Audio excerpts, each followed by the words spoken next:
Ça se passe sur Instagram et sur Twitter sous le hashtag #MonPostpartum. Des anonymes décrivent la fatigue intense, les contractions qui se poursuivent après la naissance, la douleur de l'épisiotomie, ces points de suture à l'entrée du vagin, la chute des cheveux ou encore la déprime, voire la dépression. Bonjour mes petits cancrelats d'or et de platine. Ouh, j'ai pile le bon nombre de doigts pour faire Joule. Non ? Je vous rappelle le principe de l'émission. On prend une photo, un article, une vidéo présent sur un média de type web et Geoffrey sélectionne des commentaires que l'on découvre ensemble dans un grand bain de bonne humeur et de glace à la fraise. L'article d'aujourd'hui, c'est un article de France Inter qui forcément me touche particulièrement puisqu'il traite du postpartum et notamment du hashtag #MonPostpartum qui est sorti dans les réseaux. Sorti dans les réseaux de 9 à 75 ans. C'est allé sur le web et quand on tapait sur le Google, on pouvait trouver. N'oubliez pas de vous abonner à mon mail. Lâche ton com. Lâche ton com, s'il te plaît. Bonjour la blogosphère. Non. L'article d'aujourd'hui est un article de France Inter qui traite du postpartum et notamment du hashtag #MonPostpartum qui a fait beaucoup parler de lui ces derniers temps, sous lequel en fait beaucoup de femmes racontaient leur propre expérience du postpartum qui souvent a été assez traumatisante et assez surprenante pour beaucoup d'entre elles. Forcément, ça me touche particulièrement parce que le postpartum...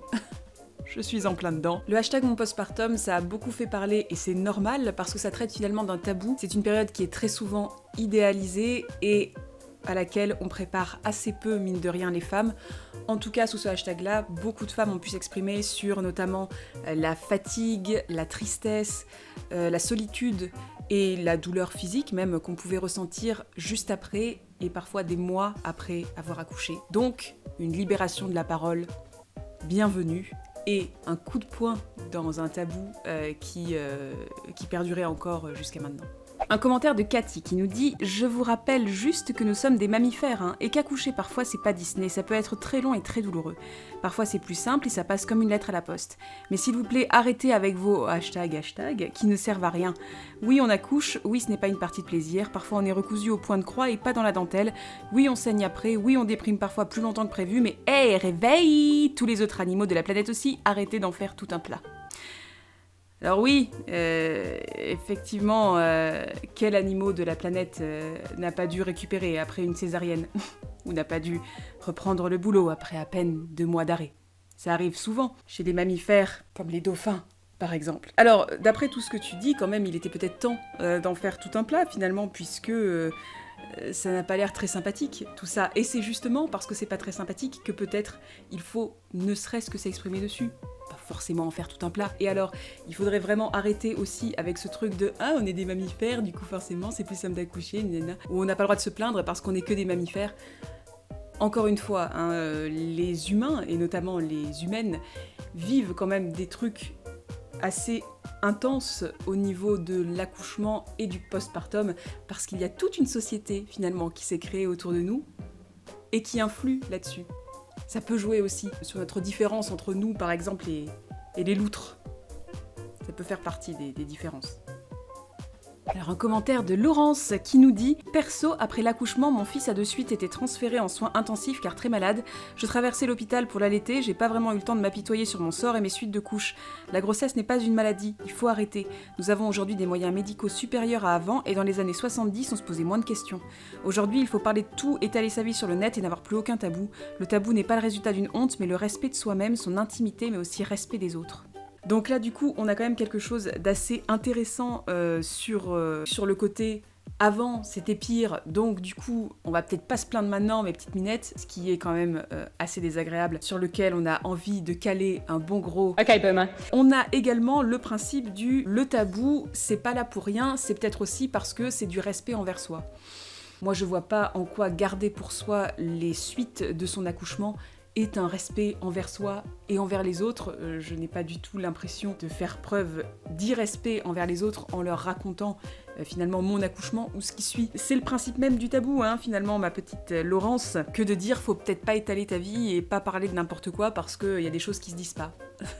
Je pense que c'est la définition même du tabou. Après, sur le truc que la grossesse, c'est pas une maladie, effectivement, la grossesse, si elle se passe bien, si elle n'est pas particulièrement pathologique, c'est pas une maladie. Après, c'est pas pour ça qu'on n'a pas le droit de s'en plaindre, qu'on n'a pas le droit de dire quand ça va pas, et qu'on n'a pas le droit d'avoir mal aussi et de dire aux autres « Hey, j'ai mal !» C'est pas parce que c'est pas une maladie, hein, finalement, qu'on n'a pas le droit de se sentir mal. Un commentaire d'Aurélie qui nous dit « Et ce sont les femmes qui déglinguent d'autres femmes, comme pour se mettre au-dessus, se sentir mieux que la compétitivité instaurée par le système patriarcal. Ces attitudes détruisent. Soyez douces avec vos sœurs, merci de lever les tabous et les non-dits, merci d'entendre la détresse et les témoignages. » Effectivement, c'est très triste que ce soit les femmes qui se pourrissent entre elles, et on voit ça dans énormément de trucs autour de l'accouchement, du post-accouchement, de l'obstétrique, de la grossesse, vraiment les plus violentes envers les femmes enceintes ou les femmes qui ont accouché, les femmes qui allaitent ou qui n'allaitent pas, c'est définitivement les autres femmes. Est-ce que ça ne veut pas dire effectivement qu'on a bien ancré en nous qu'il fallait suivre une seule voie et que si on suivait pas la bonne voie, on était toutes bonnes achetées? Est-ce que ça veut pas dire qu'on aurait beaucoup à apprendre au niveau sororité et respect les unes des autres et de nos choix? Peut-être. Peut-être qu'on tient une piste. Oui, effectivement, ça fait partie de la sororité et de la bienveillance entre femmes de base que de ne pas se juger et d'entendre ce que les autres ont à dire quand elles ont mal. Abonnez-vous à la chaîne YouTube de Mes Humains. Ou alors, je viendrai dans votre sommeil pour vous manger les extrémités. Victoria, la petite Victoria, qui nous dit « Pour $1 milliard, je le fais pas ». Ce que je peux comprendre si t'as pas envie d'un enfant, hein, effectivement. Traverser tout le truc sans avoir l'enfant. Ah oui. Eh oui, Victoria. Eh oui. Je peux comprendre ça, oui. Alors vous inquiétez pas, on l'a pas laissé tout seul, hein. Il est gardé. Un commentaire d'Amandine qui dit « Peut-être aussi qu'avoir plus de 8 séances de préparation à la naissance et à la parentalité permettrait d'approfondir ces sujets. 8, c'est bien trop peu pour faire le tour de tout. » Oui. Un commentaire de Ed qui dit « Un congé paternité de 2 mois résoudrait beaucoup de problèmes. Partage des tâches, soutien de la maman, implication des pères dans l'éducation. Le congé parental partagé est une bonne avancée, mais ce n'est pas suffisant. » Oui. Que dire pour conclure tout ça, à part que c'est extrêmement triste de voir que les 3/4 des commentaires que j'ai lus, et j'ai bien peur que ce soit représentatif des commentaires sous la vidéo, sont des commentaires de femmes, les commentaires violents qui disent aux femmes en gros ne parlez pas de ça, c'est intime, ça doit rester privé, ou alors juste oh ça va, c'est pas si pire que ça. Eh bien ce sont des commentaires de femmes, et c'est très triste parce que finalement que ton postpartum se soit bien passé ou pas, peu importe quelque part. Là, ce qui est vraiment très visible dans ces commentaires-là, c'est qu'on manque cruellement de sororité et on manque cruellement de bienveillance les unes envers les autres, vraiment. Il y a une injonction à être bien, une injonction à être heureuse, une injonction aussi à se taire, qui est véhiculée non pas par des vieux gars qui contrôlent tout par-dessus en mode paternalisme extrême, mais par nos propres sœurs qui ont vécu la même chose et qui devraient du coup être complètement dans l'empathie. Et même si elles n'ont pas vécu quelque chose de similaire parce que ça s'est bien passé, elles devraient quand même être complètement dans l'empathie. Donc je trouve que finalement, ce hashtag, en plus de libérer la parole, raconte beaucoup de la situation actuelle où finalement, et c'est un sujet de débat beaucoup plus vaste, mais où finalement on se demande à quel point est-ce qu'on a encore besoin d'une société patriarcale, puisque il y a tellement de femmes qui ont intégré ces mécanismes qu'elles se foutent très bien la pression les unes aux autres, toutes seules finalement. Et c'est très très triste, et en même temps, c'est très utile de le constater à un moment ou à un autre. Et peut-être que ce hashtag fera plus que libérer la parole sur le postpartum. Peut-être que ce hashtag servira aussi à constater ça, et à se dire que, allez, on est des sœurs quoi.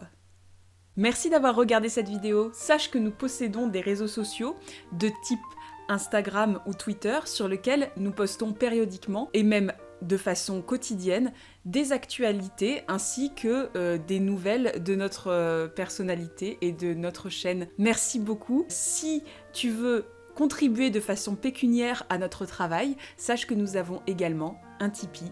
Et si tu veux contribuer de façon pécuniaire à notre travail, mais que tu n'as pas de pécune, eh bien, dans ce cas-là, dis-toi que nous avons également un Utip sur lequel tu pourras regarder une réclame, 2 réclames, et donner un peu de ta temporalité afin que nous puissions avoir de la pécune. Merci à toi, lâche ton com et bienvenue dans notre blogosphère.